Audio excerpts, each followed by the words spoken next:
Sir, ಈಗ ನಿಮಗೆಲ್ಲ ಗೊತ್ತಿರೋದೇ ನಮ್ಮ ಚಿಕ್ಕಬಳ್ಳಾಪುರ ತಾಲೂಕು ವರದಳ್ಳಿ ಗ್ರಾಮದಲ್ಲಿ ಮೊನ್ನೆ ಅಸಹಜವಾಗಿ ಸಡನ್ನಾಗಿ ಆಕಸ್ಮಿಕವಾಗಿ ಒಂದು 30 ಕೋಳಿಗಳು ಸತ್ತೋದು ಭಾನುವಾರ, ಮತ್ತು ಸೋಮವಾರ ಕೂಡ ಒಂದು 4-5 ಸತ್ವು.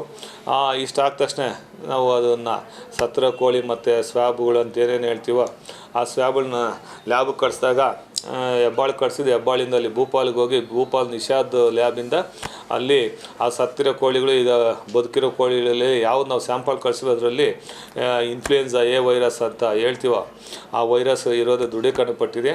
ಅಂದರೆ ಆ ಕೋಳಿಗಳು ಅಕ್ಕಿ ಜ್ವರದಿಂದ ಬರ್ಡ್ ಫ್ಲೂಯಿಂದ ಸತ್ತಿದೆ ಅನ್ನೋದು ಅಲ್ಲಿಂದ ರಿಪೋರ್ಟ್ ಬಂತು. ಆ ರಿಪೋರ್ಟ್ ಬಂದ ತಕ್ಷಣ ನಮ್ಮ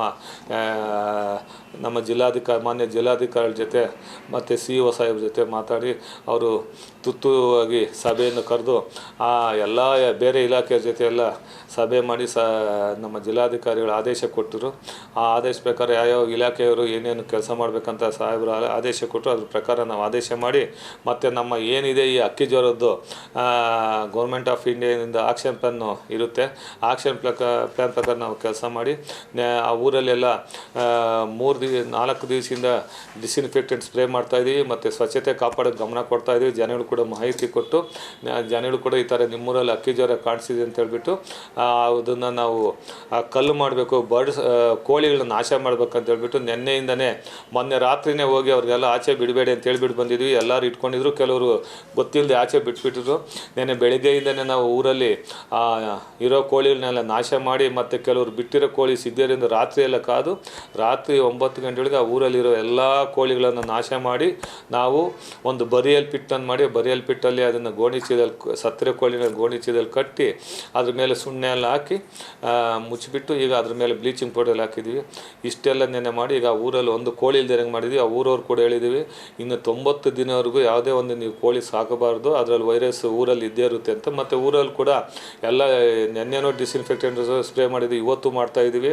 ಮತ್ತು ಅವ್ರಿಗೆ ಸ್ವಚ್ಛತೆ ಕಾಪಾಡ್ಕೋಬೇಕು ಅಂತ ಹೇಳ್ತಾ ಇದ್ದೀವಿ. ಆದರೆ ಒಂದು ಮಾತು ಹೇಳೋಕ್ಕೆ ನಾನು ಇಷ್ಟಪಡ್ತೀನಿ, ಏನು ಹೇಳ್ತೀವಿ ಅಕ್ಕಿ ಜ್ವರ ಅನ್ನೋದು ಬರೀ ಕೋಳಿಗಳಲ್ಲಿ ಮಾತ್ರ ಪಕ್ಷಿಗಳಲ್ಲಿ ಮಾತ್ರ ಕಾಣಿಸ್ತದೆ.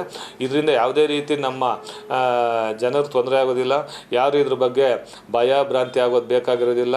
ಆದಷ್ಟು ಇದನ್ನು ತಿನ್ನೋದಕ್ಕೆ ಅವಾಯ್ಡ್ ಮಾಡಿ.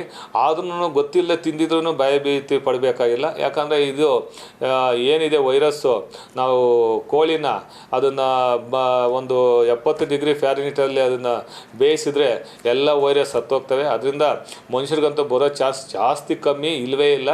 ಆದ್ರೂ ಮುಂಜಾಗ್ರತಾ ಕ್ರಮ ಯಾರು ಕೋಳಿಗಳನ್ನ ತಿನ್ನಬೇಡಿ ಅಂತ ನಾವು ಹೇಳ್ತಾ ಇದ್ದೀವಿ.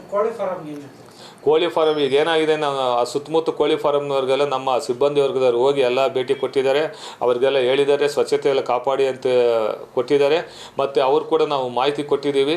ಯಾವುದೇ ಒಂದು ನಿಮ್ಮ ಫಾರಮ್ನಲ್ಲಿ ಅಸಹಜವಾಗಿ ಸಡನ್ನಾಗಿ ಸತ್ತೋಗ್ಬಿಟ್ರೆ, ಒಂದು ಜಾಸ್ತಿ ಸತ್ತೋಗ್ಬಿಟ್ರೆ ನಮಗೆ ಮಾಹಿತಿ ಕೊಡಿ, ನಾವು ಅದನ್ನೆಲ್ಲ ಸ್ಯಾಂಪಲ್ ಕಳಿಸ್ತೀವಿ ಅಂತ ಹೇಳಿದ್ದೀವಿ.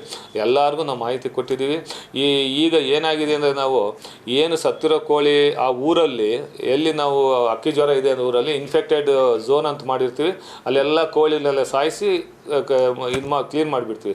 ಅದರಿಂದ 10 ಕಿಲೋಮೀಟ್ರ್ ಆಚೆ ಇರೋ ಊರುಗಳಲ್ಲೆಲ್ಲ ಸರ್ವೆಲೆನ್ಸ್ ಝೋನ್ ಅಂತ ಮಾಡಿದ್ವಿ. ಆ ಸರ್ವೆಲೆನ್ಸ್ ಝೋನಲ್ಲಿ 15 ದಿವಸಕ್ಕೊಂದ್ಸರಿ ನಾವು ರ್ಯಾಂಡಮ್ ಆಗಿ ಸ್ಯಾಂಪಲ್ಸು ಟೆಸ್ಟ್ ಕಳಿಸ್ತಾ ಇರ್ತೀವಿ.